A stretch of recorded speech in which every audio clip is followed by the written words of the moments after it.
Okay guys, so this is an equation that has a fraction in it, okay? And this is just a simple equation with a fraction. And let's think about how we're going to solve it. So the first thing we're thinking, what? You guys know it by now. Isolate the variable. What's our variable? X, right? So what's keeping x from being by itself? And this is where, in this equation, it kind of gets hard, right? Because we've got this fraction, and we all hate fractions, okay? But let's remember, a fraction is just a number, okay? So it's being multiplied by the top, divided by the bottom, and there's two different ways we can do this. We could multiply by the reciprocal, okay? So that'd be the first way to get rid of the fraction. And so that would be multiplied by 3 divided by 2. If we do it to one side, we have to do it to the other, right? 3 divided by 2.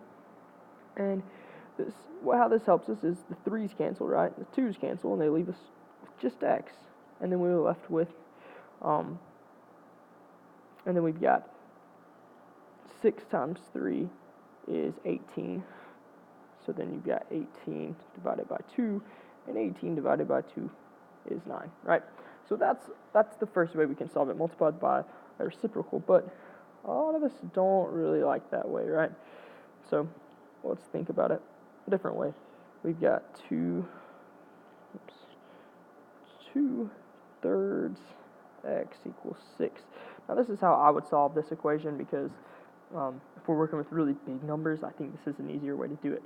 So I think I would first recognize that this is actually 2x divided by 3. So this is just, you multiply x times 1, that would be top times top, bottom times bottom, and then you left with 2x divided by 3 equals 6.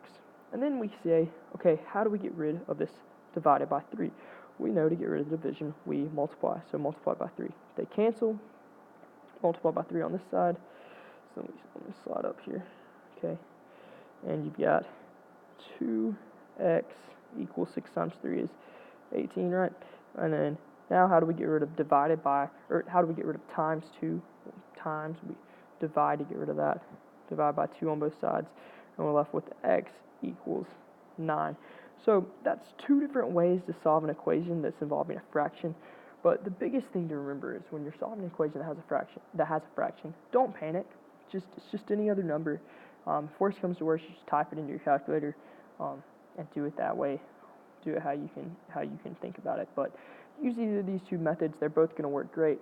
And let's get more comfortable with solving equations with fractions.